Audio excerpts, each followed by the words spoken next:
He needs to stop. John. Yeah. He needs to stop. That Beaufont is a race. He's just a racist man. It's something wrong with this man. Why would you not enjoy the entry music? You don't have to twang, twiggy, twang, twang. That's not what it sounds like. Do you have copyright permission to print those lyrics, Thank you, sir? Thank you. Copyright strike on Beaufont. Hey, Christine, how you doing? How's everybody I'm doing fine. Good. I'm gonna make too much noise. I have to put up these. You're supposed to make noise, girl. This is life. You're supposed to just be loud and proud and make all kind of noises. I can make, but not too loud. We have 2 more kids here now in the house, so I have to be a little bit. Yeah, you're in a different room now. Yeah, I don't recognize that. Whoa. No, I changed my room. It's a very nice room, this one. I changed it. I did totally decorate. I mean, yeah. Were you being bad? They kicked you out your room? I got a better room. Yeah. Oh, No, I took the better room. It's more like that. So, if I have to, because people moved in, and I said they were to choose a room. I said, no, now I'm going to choose. I'm going to go to this room is more lighter and it's a little bit bigger. It's much better. It's a nice room. I got a new room too. No cactuses behind me. I'm robbing Jonathan's Wi-Fi here.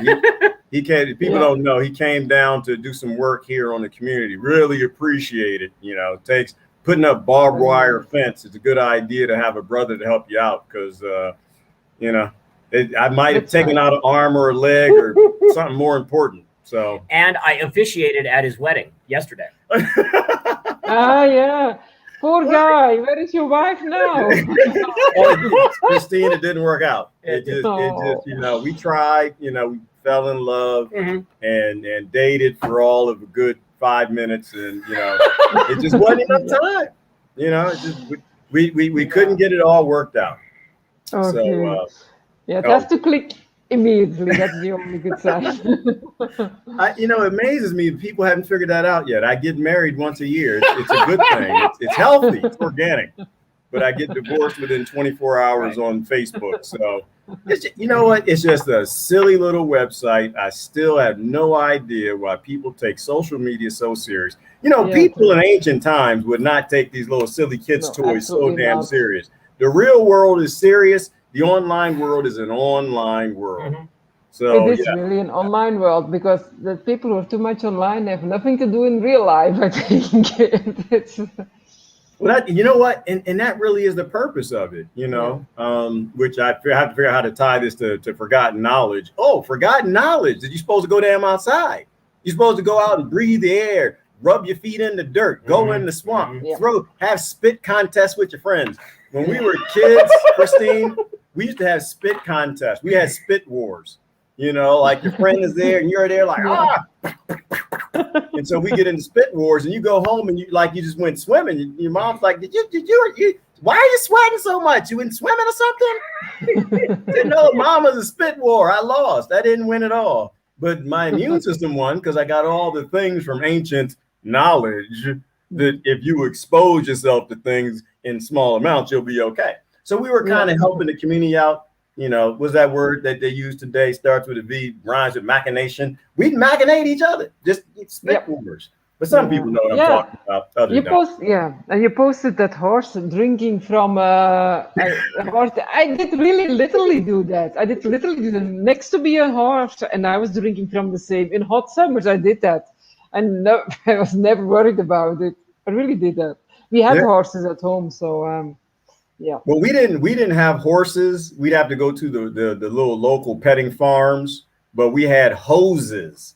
And what a hose is, it sits in the hot sun and you water the grass with it. When you're done, you put it down and all the bugs and creepy crawlers and stuff get on the outside of it. You just throw the hose down. It just lands in dog poo or something, a pee from a cat or something. And you really don't care. You out playing with your friends. It's hot. You're not going inside. You go inside. Mama tell you got to clean something up, wash something, do some dishes, or something slavery. So you're going to drink out the hose instead of going inside. And so that was another way we machinated. We made sure that we had all the bacteria exposure and fungi in the area. So anyway. So I'm working John to death. I figure he needs a little work in his life. Don't give Beaufort any more ammunition. Oh, it's too No, late. it will do good. It will do Jonathan good. You will be fine working on the land. I've only got 2 or 3 boo-boos, so I'm good. Ah, already, yeah. Yeah. But I you know what? I tell you guys this from a ancient perspective. I would say that plants are an ancient thing, and they know what to do. And I was excited that I could leave camp for 11 days. I was scared to death because I only planned to leave for like a week, but I had to resupply. I had to take my men home, my boys. They're not boys, they're young men. I had to get them back to the East Coast. And so I left the site, did everything I could to protect the plants from the hogs and the deer and the cows, makeshift stuff, got the irrigated water system, spent half a day getting it set up, making sure everybody got water and everything. And the irrigation system completely failed. It 100% failed. It didn't water one damn plant. Yeah. And but it was because full of sand. I think it got clogged up. That's one of my theories. But the important point was came back 11 days later. All the plants, they know what to do. They knew exactly. They finally got their root systems down deep enough so they made it through the dry time. They shrivel their leaves up to conserve water. They create microclimates. They lean down. They wilt, and they know what to do. The only silly, ignorant thing on this planet that has no damn idea what to do is us. But in terms of modern times and it being revealed that we are as lost can be lost, if lost ever was lost, and nobody ever found it because there was no lost and found in the universe, and we were lost, is they pulled the PPR test off the books, right? The FDA decided, hey, you know what? We're finally going to be honest with you guys. This damn thing doesn't work. And so the whole world that they shut down, the 400,000 people they say died, all of the chaos and disaster and suicides and death, all the things that they did, all of the tests that the man who invented it said you cannot use it for diagnosis. And they did all of that. And I will tell you this, I'm going to be perfectly honest. Very rarely do I get serious on a live stream. If ignorant people continue to support slavery, shutting down the world, locking down people, acting like we're slaves, when they pretty much just thrown it in your face that this was all a scam from day one, I'm gonna lose major respect for these people. And I might have to start cleaning my friends list, Christine and John. I don't know. I'm getting tired. Yeah, I'm tired. At a certain point in time, how do you honor the people who were lost in this scam? They lost their lives while big corporations made big time money, unless we're going to be honest with what they did to make a whole lot of profit. And you still got people going along with their scam. And they basically told you in every way possible, none of this was true. Yeah, exactly. So they can keep selling sugar. So they can keep selling glyphosate. So they can keep selling all the comorbidities to keep killing more people. All right, I'm done. And they'll say the same thing that they said about the crash of 2008 and 9/11 and every other scam in the last 20, 30 years. We made a mistake. No, you didn't. You did it deliberately. You did it deliberately. Course, The guy who made the freaking test said you cannot use this for this, and gave you an example. Said that ignorant man whose name starts with foul, ends with something sound like qigong. You mispronounced criminal. Yeah, the criminal con man did it with HIV and AIDS, and that's what was his name? The guy who invented the test.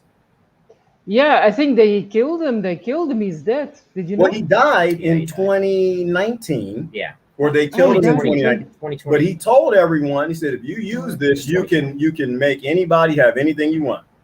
You can give Christine chickenpox. All you got to do is enough renditions of it. Yeah. You can give Jonathan any STD you want. Just keep running it through the test, and Jonathan. And it's just we're so silly. It boggles the mind why anybody is sticking to it anymore. And I'm just going to start calling it what it is from now on. It's politics. That's it. It's politics. It was, from the beginning, it was politics. Power. Politics is power. I'm curious. They opened the borders, but they still didn't open the borders. America to Europe. They still didn't open it. Oh, you mean the travel restrictions? Yeah, the travel restrictions. If there's always a lie, it should open Right. all borders for sure. Right. So in terms of ancient knowledge and trying to always tie things back to wisdom, and when I say ancient knowledge, from my perspective, I'm not talking about always 4,000 or 5,000 years ago. I'm talking about 400 or 500 years ago. Me personally, I'm talking about my great grandparents and my grandparents and the messages that were handed down to them from all of our ancestors. And one of those important messages was never trust the kings and the lords. The kings and the lords, the people with the most jewels, never have your best interest in mind, ever. Never trust the pharmaceutical industries. Those with the most coffers, never trust the bankers. And somehow we ended up in a time where the majority of people actually trust these people and the things that come out of their mouth. That's some ancient knowledge. Grow the hell up, trust yourself, trust what you see coming out your own eyes, do your own research, use some critical thought, and we don't end up in this mess. We can build a world. Now that they burned the old world down, we can build a real world where children have food. Everybody's got a place to stay. And if somebody gonna comment in a minute, ooh, socialism. No, none of it isn't. No, absolutely not. And I have to go back to posting that, because the Pentagon won't stop talking about their aircraft that they're calling UFOs, is that we have free energy. We have automation. We have 3D printing. And here's some ancient knowledge for anybody's behind that ever grew up in church. I grew up in church. I used to have to wear these little 3-piece white suits my mama put me in, and I had a clip-on tie. Did they have clip-on ties in Belgium? But it was like a little. I have a nicely dressed, beautiful dress. I like it. A nice, beautiful dress. Going to the church. I had the clip-on tie. Go to the church because of the nice dresses.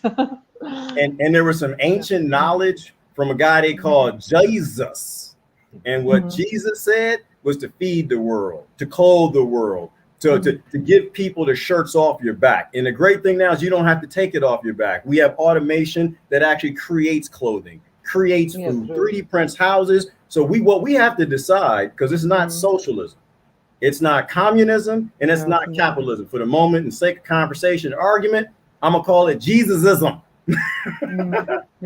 Feed people who are hungry, clothe people who need clothes, give land to people who need land, because the people with the most jewels have all the automation and technology. We no longer need to be in conflict with one another. That's some ancient knowledge. Love your neighbor.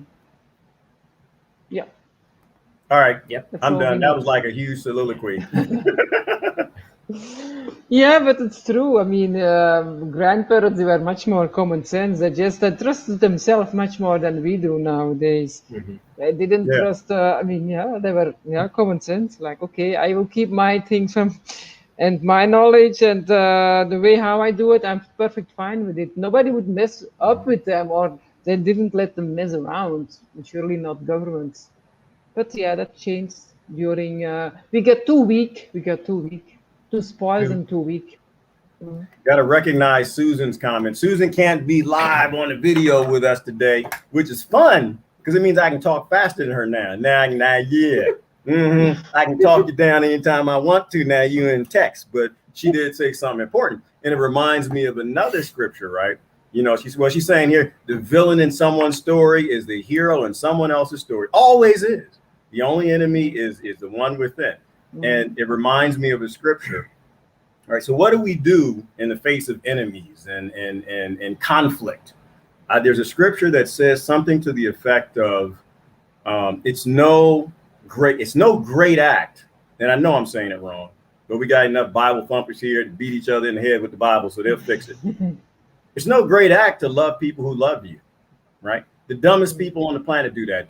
Some of the most evil people on the planet love people who love them. Some of the most ignorant people on the planet love people who love them.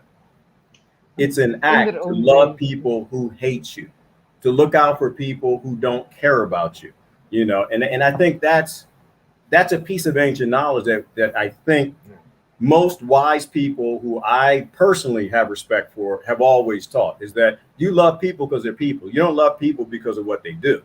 We all get caught up and do dumb things. We all become the villain. You know what? I'm gonna go out on a cliff. I think we are all villains to someone. Every last one of us at some point in time. You know, but you know, I think we have to try to do the things we can to reduce the amount of villainous things we do. But you'll always be a villain to somebody by the end of your life. Be master of yourself, no matter what the environment is and how the situations around you are. You still have the power to be to act in a good way, in a decent way. That's your choice. Even if the circumstances are really not in your advantage, you still can be disciplined. That's actually being your own guru. Whatever happens, I mean, if you can stay in your center and you can act from your own dignity, your own sovereignty, then you will win. Automatically, you're the winner. You're the winner if you keep with yourself, with your own true self, which is actually respect and self-dignity and self-worth. If you can't do that, yeah, then you get out of your center and you become the victim or the predator. I don't know, but sometimes you just have to stay with yourself and act from within instead of from reacting on all the circumstances. Yeah. Or you let it go. You ignore it, let it go. It will go. It pass away. It pass away. Well, it's great wisdom. There was another teaching that was handed down in my family, which I think probably came from scripture because I came from a really super heavy, religious family. And that is always err on the side of righteousness, right? Yes, no matter the circumstance, no matter what's going on, always err on the side of righteousness. Always err on the side of what is the right thing to do. Yeah. Not what's the profitable thing to do for me. Not what is the profitable thing to do anywhere, but always try to do the right thing by everybody if you can. And I just these are these ancient wisdoms that aren't completely ancient, but the modern generation has lost. It's actually takes courage and bravery to act for the right people. That's what the modern society looks like it is, because there are not so much brave people anymore, except for a few. I mean, if all the institutions go along with stupid narratives, the teachers and all that, that's really, how can they live like that? How can you be an example for your children? They don't have any kind of spine. They just, money is everything, and that's what's wrong. They make it so weak, extremely weak. Person who is strong is not dependent from outside situations, whatever. He keeps with his own truth, of the truth, actually not his own truth, but like the universal truth. And I think if you do that, you are protected. And whatever happens to you, on the end, there is you are the one who will be saved. That I believe that, actually. I will never take the job or whatever it is, but I believe I will survive even if I get restricted for everything. I know that. I have no fear for that. Absolutely not. And people who just go along because they want to travel and for any kind of reason, okay, they will have to bear the consequences. With everything, you cannot escape consequences. You can never escape karma. Even if you think, that's life is like that. Life is justice. Life doesn't care what your emotions are or what you think about something. It acts like it needs to act. Yeah. And that I believe very well, very much. Well, fear, right? You can't, every decision made on fear is a bad decision. Period. Yes. In the story. And fear is, according to my guru, the greatest sin is fear. That means you don't trust in God. Very simple. I'm too dominating, Christine, and I'm sorry. I worked Jonathan to death this morning. Poor guy. He can't get a word in. Like, you and I are going back. We're going back and forth. I know. I pushed him. He almost died a few times. Fell down a few cliffs, holding barbed wire for me. So let Jonathan get a word.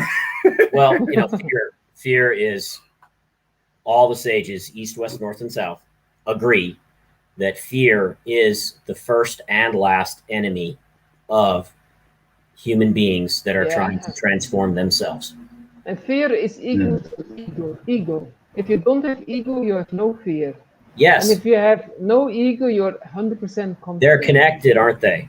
They're connected. Fear and our attachment to our persona, our mask. And persona is a mask. Because the mask is afraid to admit that that's not the real person. The real person, the I am consciousness, is behind the mask. Yeah. Ooh, what a great way we could go into the avatars in social media. Yeah. Right? Because social media is a mask. It is. It is a mask. Absolutely. I mean, no matter how. Yeah, that's what Yeah, I was going to say, I mean, no matter how we try, we all have avatar masks in social media. Yes, we do. Jonathan, we were just talking about that. Right. Walking up the hill a minute ago, being chased by flies and velociraptors and wolves and stuff, putting the fence up.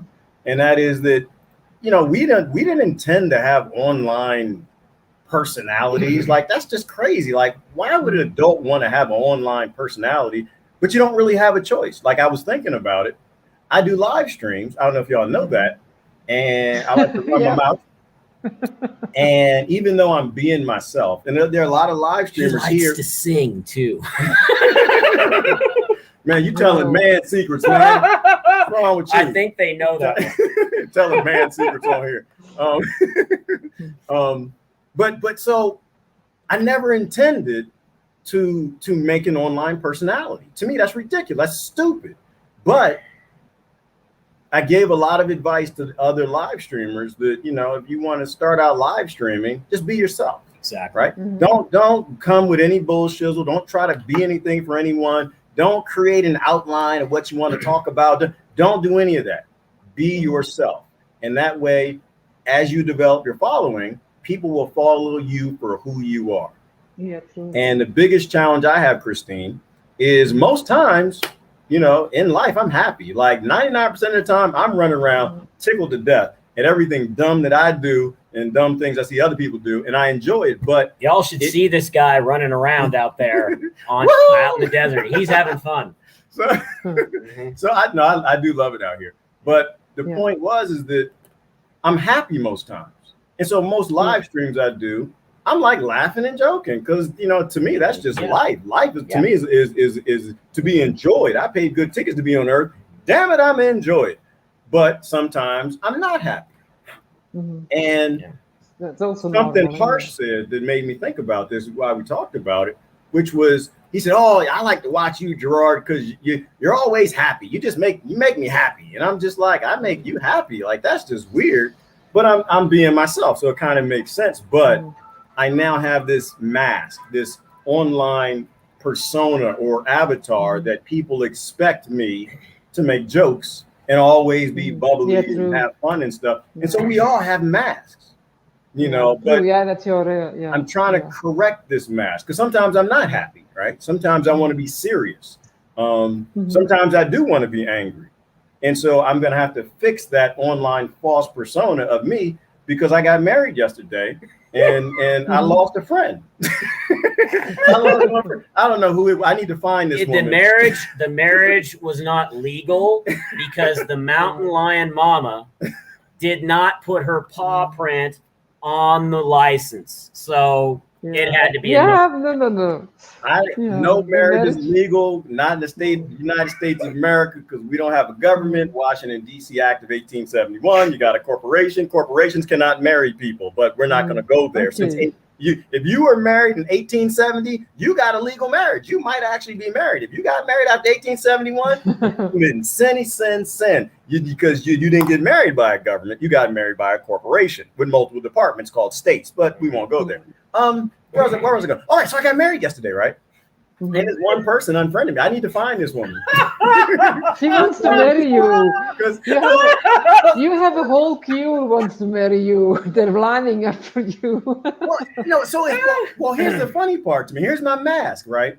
Because somebody posted in that thread like, "Oh, you're gonna make a lot of women upset." And like, first of all, these women don't know me. They have no damn idea who I am. I'm not happy all the time. I have bad days like everybody else. John knows. John knows I smell like a monkey's anus that was eating ripe bananas way too much for off grid. He tolerated it and helped me put the fence up. But people online don't know you, right? Because we all got these masks. We all have these avatars and personas, you know. And I'm not trying to do more on social media. I'm actually trying to do less. But the things I do, because off grid, you got to use compost toilet. He won't do that, but we won't go there. Yeah, I was wondering. I'm gonna try to do more realistic and less masky. Yeah. Actually, my question was, do you have a toilet on the land? I was thinking about that last night. I'm gonna repeat the same thing I told my sons. Be that, hey, Dad, we coming, Dad. We gonna come, man. We gonna make some dams and reservoirs and Cobb House, Dad. We can't wait to get out there. Yeah, we gonna take pictures and chase monkeys and everything off grid, Dad. And I said, well, Dad, what do you use for a toilet anyway? Because Mama said to ask you. See, I was thinking that too. I'm gonna give the same answer I get to everybody else. Do not ask questions you don't really want to know the answers to. Don't ask those questions. All right. If you don't know what a composting toilet is, you want to be walked into that. See, I went and I stayed in Vermont with Claudia, and she started walking me into that. There's a mindset that you have to get used to, because I'm used to pooping in things that people die from, and I poop in it. Fresh water, clean water. People die every day from not having fresh, clean water. And so I have an issue with using fresh, clean water that, 60% of the women around the world have to walk more than 2 miles a day. Something ridiculous like that. Somebody fact check me, do whatever, call the Facebook fact checkers. I really don't give two damns what they say. I like that statistic. Most women around the world walk 2 miles a day to get water, and I'm dropping loads in it. No, I'm tired of being an ignorant king. So I would just say, Christine, it's something that you have to be walked into.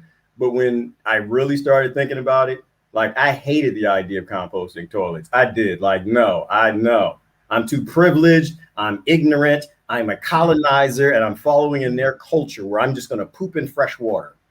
I can't do that anymore. I'm done. I'll never use. That's a lie, because in the hotel I use the flushing toilet. I will do that. You did, but because there's no composting toilet there. But you know, if that's in a little way, and I'm not telling other people to do that. Once again, y'all can do anything that y'all want to do. Don't feel bad or anything. It's just for me to sleep at night, feel good about myself.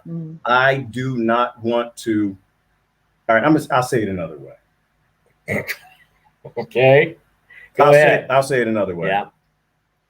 I don't believe in a world where adults can fight over the things they want and proudly keep the things they want in a world where children don't have the things they need. I'll say it that way. And you can replace children for meek, right? Because there's another ancient text there that says the meek shall inherit the earth. And the only reason they can't inherit the earth right now, because I'm in league with corporations that are murdering them, killing them, genociding them, so they can inherit the earth. We're trying to burn the earth up as fast as possible with Democrats and Republicans. And I know some of y'all didn't like that, but you know, you're supposed to embrace the things you don't like. A wise thing for me was knowing that mostly the things I don't want to hear are the things I need to hear. Yes. Yeah, that's true. You know, for everyone, an uncomfortable truth. But the uncomfortable truth preferable to a comfortable lie. No, but that goes for everyone. It goes for everyone. All of us needs to hear something maybe we don't like to hear, but we have That's right. And we have to think about it and don't run away from it. And and then you learn to digest things which you don't like to hear, but you learn it, and it matures you, and it makes you the life much more relative, and you laugh with yourself, and it's much more better instead of avoiding and run away of it. Right. Like the guy who just commented right there. Somebody needs to tell me, Gerard, you talk too damn much. Brother, shut the hell up. Y'all need to tell me that. How come people don't tell me? I'm not gonna snap on anyone. I say, look, dude, I'm sitting right next to you. I'm trying to get a word in. I'm gonna get can I get a comma, a period? I want to get something in between your little 5-minute soliloquies. We only got a hard start. We got to stop in an hour. So Gerard, shut the hell up. Let other people talk. I don't want to hear that, but it's what I need to hear right now. Okay. Jonathan, you talk. No, try it. No, Christine, try it. Say, Gerard, shut the hell up. Shut the hell up. I don't think I've heard I don't like Christine swear before. That was so. I'm gonna record that. That is gonna be on my intro. I'm sorry. Now I'm gonna take that audio clip. Shut the hell up, Gerard. That's gonna be That's gonna be in my intro. I need to hear that. I need to hear it because I don't want to hear it, but I need to. I need to talk less. And this live streaming thing makes you run your mouth a little too much. Yeah. Facebook, social media. Yeah. So bad that the guy next to you has to make a comment. Okay. Let's go to the initiation, Jonathan. You Okay. have that book. Okay, so we have another. We're going back to a book that we covered very briefly, maybe a month or two ago, and this is another initiation story. This is by the written by the seer, the English seer Grace Cook, who channeled and did past life recovery for 2 past lives that she had during the last golden age. And one of them took place in South America among the ancient Mayans. And she was an initiate of one of the mystery schools that were seeded and planted by the Atlantean survivors. And the other past life that she describes took place a few hundred years after that in Egypt, where she furthered her training. So this is the first of the 2 initiatory chapters. This is called Menesta's initiation. Menesta was her name among the Mayan. Before you go there, Sure. because sometimes when we go to Atlantis, we lose people. Yes. When was the book written? This book was written, let me check the copyright. Here we go. This book was written in 1966. 1966. And that's what I figured. So right. In 1990, whatever, I didn't believe any of this Atlantis BS. I was like, this BS, y'all lying, making stuff up, fake, funky. It's easy to believe in Atlantis now because it was a real place, right? When you start to look, like we talked about, I think 3 live streams ago, all the ancient cultures that talked about Atlantis, it was a very real place. I mean, I think the Aztecs thought that they came from Atlant, right? They came from Atlantis. There were multiple people. It's not a Plato thing. It's not a Solon thing. It came from multiple cultures, including the Egyptians. So Atlantis actually was a place. So, but in 1966, when someone tells me, that they had this past life existence in this place that most people at the time didn't even believe, you were crazy in the 1960s if you believed in Atlantis. But she believed it enough to write a book. Just me personally, I want to hear what she has to say, because it's easy for me to believe now, because if you do your research, you realize it was a real place, because you have the correlating stories from different cultures. But back then they didn't have that. No. So to me, it gives what he's about to read significant credibility, because I want to hear what somebody at the time who was probably thought to be crazy felt enough to invest in, create a book, and tell us about. To me, that's huge. Yeah. Yeah. It's same like Elizabeth. It's the same with Elizabeth. How's her name?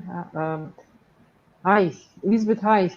She wrote that book also very early, and she was from 1800. She lived from the end of 1800 till 96. I think she born in, But in that time, can you believe it?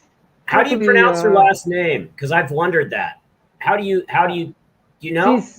She is from Germany. Yes, she was from Austria, I think.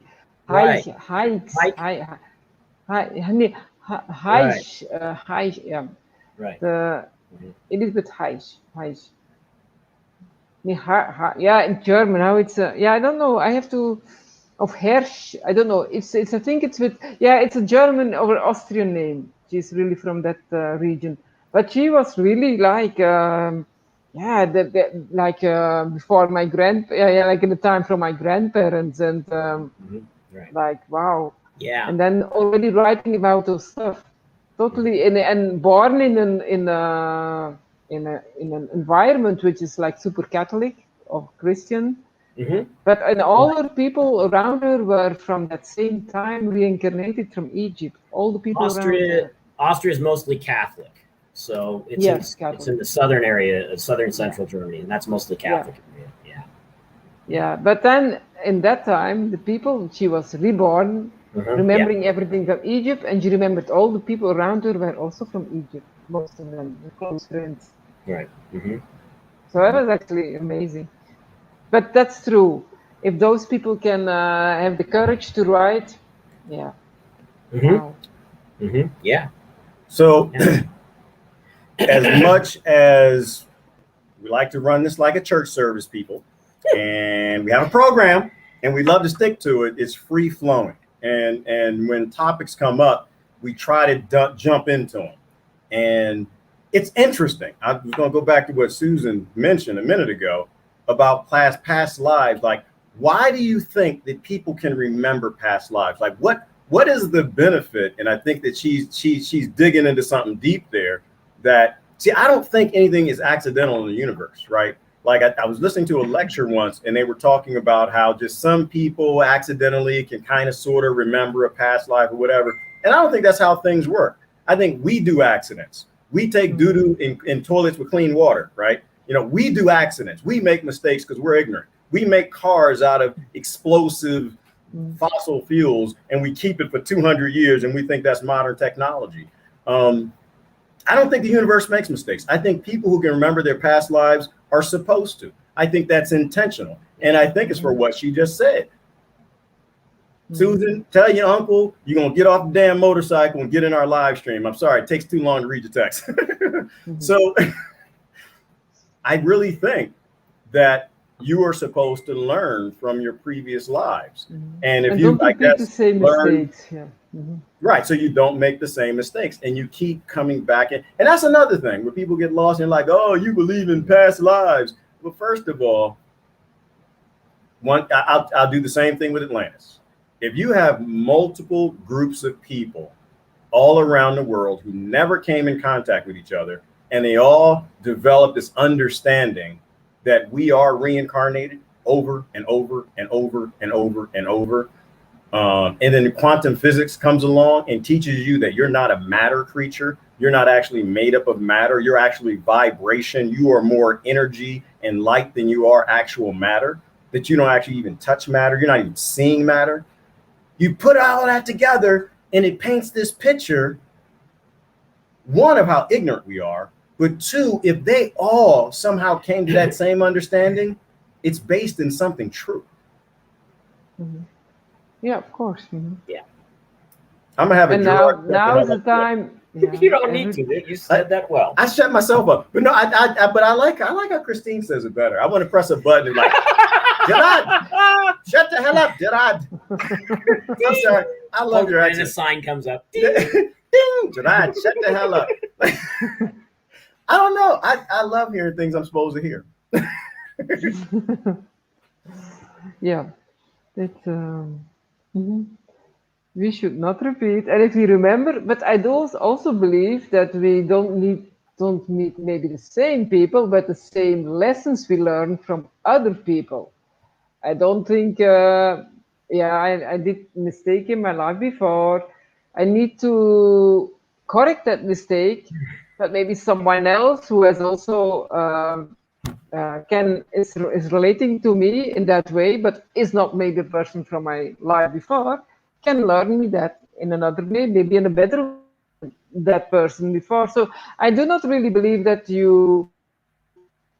I don't know, that what you have to learn is old people on your path. I don't think it's with specific things, maybe you will meet each other again when you really did harm to someone else. I think you have to make it up to that person. And I think because the people you're most attracted to, I think you have to learn a lot from them. I think that life says, okay, you did this mistake, that mistake to that person. Well, we make sure that you will really want to meet each other in that life, and you can make up in another way and do good to each other. I mean, that's what I believe. I also agree with you. I also agree with what Jill just said, which is I think that the only reason we evolve, well, not the only reason, I think the main reason a conscious creature is evolving on this planet is because some are actually increasing their level of knowing every time they come back, right? Like their love is increasing, their compassion is increasing, maybe their connection to the Akashic records or the things that, you know, Edgar Cayce and Nikola Tesla and Einstein talked about, that they go to sleep and all of a sudden these ideas appear in their head because they're interfacing with these records or whatever it is. You know, I think that one of the main reasons we move forward and we evolve is because people come back knowing more. You know, I mean, our greatest struggle is we're on a planet where the lords and kings, they own all the technology. They own all the truth. They dictate what can be known in the public sphere and what can't be, you know, which is another reason why it's silly and ignorant that anybody believes the kings and lords anymore, right? They've always kept secrets from us, you know, and one of the, I think the biggest secrets is that their families, their children, they want to keep in power. And so they keep passing down this crony type of multi-generational world governing ism, whether it's feudalism, communism, capitalism, socialism, it doesn't matter the ism. The people with the most jewels have the most power, and the people with the most jewels always decide. And one thing they always decide is we're the serfs. You know, we can't know ancient technology. We can't know ancient archaeology. You know, those things are kept from us. History is always a lie, and they keep lying on it, and they keep covering things up. You know, at what point in time do we say enough is enough and we demand some sort of an open source world? You know, which is how I started live streaming. I don't believe in talking about the problems without the solutions. There are great solutions to every single problem we have. And the biggest one is ancient knowledge. We are being disconnected from our ancestors. But to the point, George, shut up. Yes. I appreciate the fact that there are people come back who tend to know more because they kept that knowing, and they may go by names like Christ, or what was his name before the Greeks changed his name to Christ? Yeshua, right? They might go by names like Muhammad. They might go by names like, and everyone picks and chooses the ones they want to follow. They might have been some of the Buddhas, right? Like they come back and they're more in tune with our root self of what we really are. Let me say something here. Okay. Gerard, shut the hell up. I need a Jonathan one. Gerard, so every avatar, east, west, north, and south, has had a different flavor depending on the culture or the time or the age or the equinox that they have been called to seed light into. But the message is perennial. The message is the same. Look at yourself. Become aware of yourself. Know yourself. And on what you're doing. Become aware of what you act and how you react. So that you remove all of the false, and then what remains is light. And that's and that is emptying yourself. And emptying yourself. And but every culture gets the avatar who's more in alignment with that culture, because Arab world understands better Muhammad. That world where Jesus Christ was born probably understood better the way how Jesus preached, and in him, in Krishna and Krishna and Rama, they were more aligned with the Indian culture, but they had all the same message, all of them. Yes.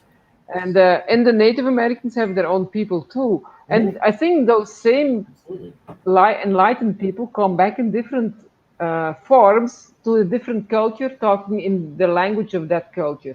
Yeah. That's what I believe. I mean, Jesus Christ can come in another embodiment in a culture where they understand him better in a way than he talks with his the real work of comparative literature. You know, I come from an academic background, and I studied comparative literature for over 10 years with 2 master teachers, and their focus was not on the organizations, the belief systems, the metaphysical principles. No, they ignored all of that, and they went straight to what the sages said. And those two men were able to help me and my classmates discern the common message in all of the sages, in all places and in all times, including those that are so-called tribal and those well-known teachers, like Christ, like Krishna, like Muhammad. I always loved all religions from beginning, from very young age already. I had no problem with different teachers. Absolutely. Because that was for me much more. I learned to understand more the message by going to the different religions and find out the same essence. The same. It's all the same, but in other words. Yeah. So, and that helps you to relate so much better with other cultures. I'm relating very well with Indian people. I'm relating very well with Arabic people. I relate very well with, sorry, I'm a little bit boosting now, with Native American people, because I understand their, how they, I mean, maybe I don't know how not that much, but I understand a bit how they learn, they think, how they feel, kind of a thing. That's why I love to travel so much, because I feel always home if the people like, I never have problems in travel. I can go, I never had problems when traveling. I went to so many different countries, and others, you cannot go there. I did. And I always had really wonderful meetings with people. I always was welcome. I never had, like I would say, if you go to the Arabic culture, you as woman and you're blonde and things like that.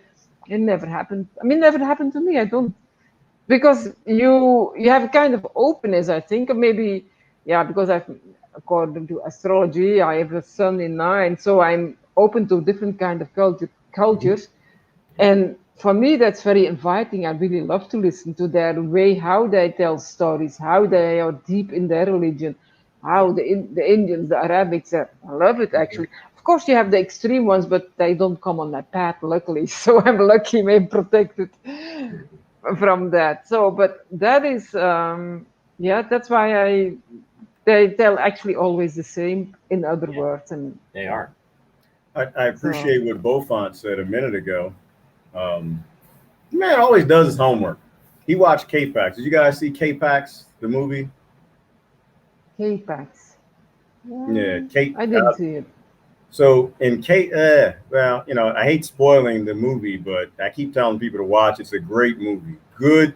It has a great example of what seems to be reality, which is you're just in a dress, right? You're in a dress that we label Christine Wins. It's an IP address. You're in a dress we call Jonathan Close. We're all the one mind. Yeah, and every time one of us is the one mind, dreaming that that the one mind is Jonathan, that the one mind is Christine, that the one mind is Gerard. Yep, we're all a part of the same energy. We all are energy, and so to me, I relate to different cultures and people from the perspective that I am them. I may not like their address, right? Every time you log on to the internet, you have a new life. You have a new IP address most times, right? Unless you got a dedicated IP, but then we call those people, aliens and people who've come back to life. There were a couple people, but we won't go there. But it's just an address, right? Yeah. Why in the world would I fight with you because you're an address called Jonathan Close? How does it make any sense that I got a problem with your address? You're Christine Wins. You are me and I am you, right? The only reason that you act different is because you're placed in Christine Wins' address. You had her rearing with her parents and her culture, eating that food, those television set, those wisdom, that knowledge, and it forms this person, which is really just an address. But we are literally broadcasts that land inside of these meat suits. And our greatest fail, if you ask me, on this planet, is we make our life about the meat suit. Yeah, it's true. We make our life about the address, knowing that the next time you log on the internet called Earth, you're going to have a different IP address. Yes. Why not do the things that really matter? Why not act in the way that is becoming of the majority, right? Like going back to Susan's comment, why not live a life where every day you decrease the amount of villainous things you do to other people by trying to love people more and more every day. Like there's another ancient text, and I always go back. I was reared on the Bible, so I always go back to that text the most, knowing it's only a small portion of the millions of scriptures that were removed. You know, and that is, we're not removed. They're just all different scriptures. They're all different scrolls. There is no thing called the Bible, right? There's just ancient texts, and someone came together one day and said, we're going to put that one, this one, that one, that one, that one, and create this thing called the Bible, and that's it. Right. You know, I'd encourage people to read further beyond that, but there was a saying in there, and it went something, I got it out of, Ken Sande wrote a book called, I think it's called Peacemaker, right? We're not supposed to be peacekeepers, right? Peacekeeper is useless on this planet, right? Everyone's born into addresses, and some addresses are born into high conflict areas. We are to be peacemakers. We are to go out and find people who have problems with us and make peace with them. Like we are supposed to be, and he had a series of scriptures that kind of led up to that philosophy. But my understanding is that that is what we are to be. We are to be here to increase the peace. Not the drama, not the BS, not the wealth, not the things that cause the problems, but be a part of the solutions. Yeah. Shut up, Gerard. Yeah. Okay, next. Jonathan, Well said. Let me read something. All right. We got a hard stop in 4 minutes, though, guys. Okay. So if you want to read, go for it. But we're going to have to. This is from Corinthians. Let's do it. Okay. If I speak in the tongues of men or of angels. Oh, John, you ain't not been to church, man. You supposed to tell us where you're reading from. You might be making this up. We supposed you to church. Now, will you turn in your Bibles to 1 Corinthians 13, or if you're Donald Trump, 1 Corinthians 13, which I'm sorry if you're a Trump fan. I think it's funny where he said two Thessalonians. And it's that Donald, that nobody in church actually says 2 Thessalonians, and so now somebody's mad. They're like, oh, I'm a Trump supporter. Like, don't worry about it, brother.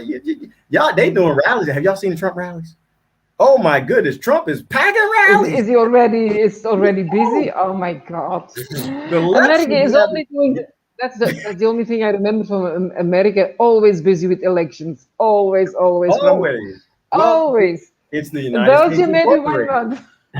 It's crazy. It's the United States Incorporated. The corporation has to keep everybody focused on them. So not going to get into it, but there you go, John. Yeah. 1 Corinthians, what was it? 1:13. Where are you at? Yeah, starting 1 Corinthians verses 1 through 13. If I speak in the tongues of men or of angels, but do not have love, I am only a resounding gong or a clanging cymbal. If I have the gift of prophecy and can fathom all mysteries and all knowledge, and if I have a faith that can move mountains, but do not have love, I am nothing. If I give all I possess to the poor and give over my body to hardship, that I may boast of, but do not have love, I gain nothing. Love is patient. Love is kind. It does not envy. It does not boast. It is not proud. It does not dishonor others. It is not self-seeking. It is not easily angered. It keeps no record of wrongs. Love does not delight in evil, but rejoices with the truth. It always protects, always trusts, always hopes, always perseveres. Love never fails.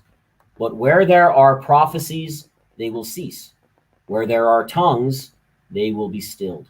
Where there is knowledge, it will pass away. For we know in part, and we prophesy in part. But when completeness comes, what is in part disappears. When I was a child, I talked like a child. I thought like a child. I reasoned like a child. When I became a man, I put the ways of childhood behind me. For now we see only a reflection as in a mirror. Then we shall see face to face. Now I know in part, then I shall know fully, even as I am fully known. And now these three remain: faith, hope, and love. but the greatest of these is love. And let the church say amen. Amen. Yeah. If you're in the black church, that's what they at the end. You're supposed to say, let church say And the amen, thing- church. I can add something to that. Sure. So the love is always in you. You just have to blow away the clouds. It's innate in you. It's innate. Yes. So we Yes, don't have it's to do original nature. effort because we think, oh, I have to do. I have. No, you just says you open the door and it pours out of you because it's divine love we have. And when you're more connected to that, then everyone you love automatically. You have love for life and for the environment. And then it's not pick and choose. Then it just happens. It happens. And that is the most, I mean, when you meditate after a while, and sometimes it happens to me, then that heart is really bubbling. You feel literally bubbling over the heart. And you just love everybody without any, there is no, without any difference, whatever you make no choices because love is not, love is everything. I mean, love loves is only can love. That's only. In meditation, when you Yeah. quiet the chatter, the monkey mind that is constantly going, that we mistakenly think is us. It is not us. When you quiet that, then you realize that you are the I am, and that there is no separateness, there is no two-ness, and that is love. Yeah. That is And the then original actually nature. you also can reflect like, okay, when I think, when you think, oh, you're in pain or something, then you think, but actually love is always in you. You have to always go back to that love, and that is there. So we make with our egos and we want to, we love that part of the tree, but not the other part of the tree. Yes. Like, oh, I love that flower from the tree. We have all the tree. But if you only feed that flower, the whole tree dies and we die too. So even if love is spread, then Right. then I mean, Well, we're we always have to surrounded learn how to by love. love. We have to learn. Yeah, And that's yeah. the I think not even yet. biggest We have lesson we to. have. Yeah, we don't have to learn it. We just have to tap into that real love. I get what you're saying. I Yeah. don't disagree with that at all. Yeah, But that process of cleansing the self, yeah, that's kind of what I meant by learning how to love. yes. You have to cleanse the self. And then it's effortless, without any effort. Right. You just love. Yeah, well said.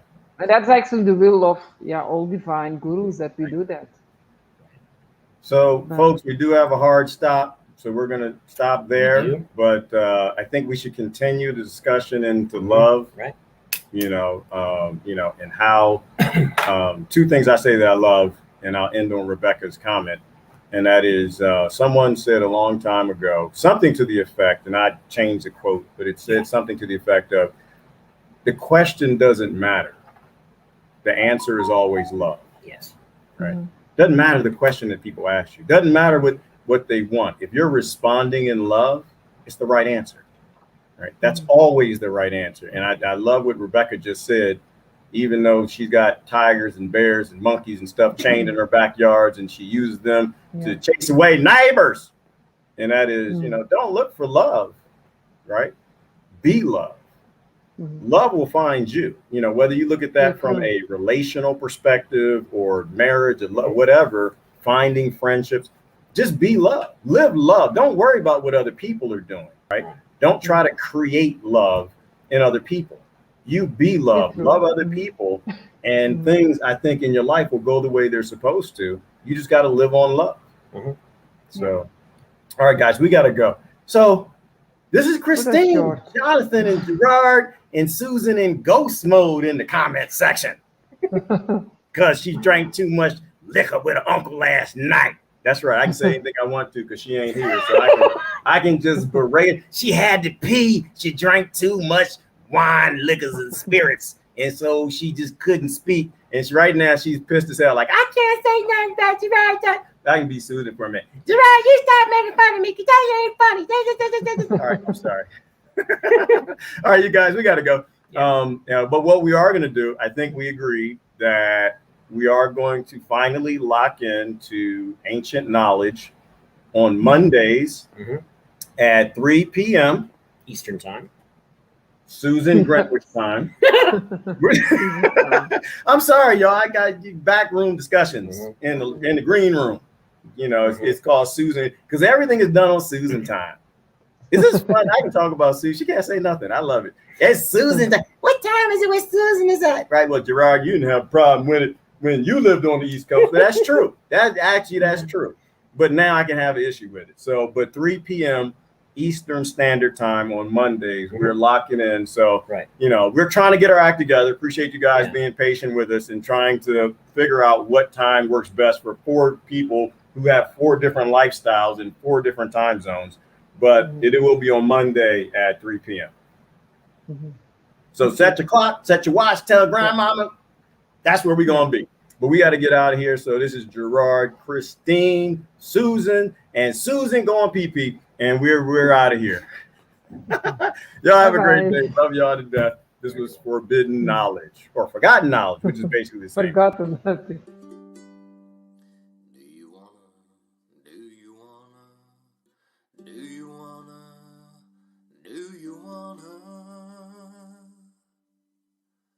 Break the chains that bind me, 'cause I wanna break the chains that bind you.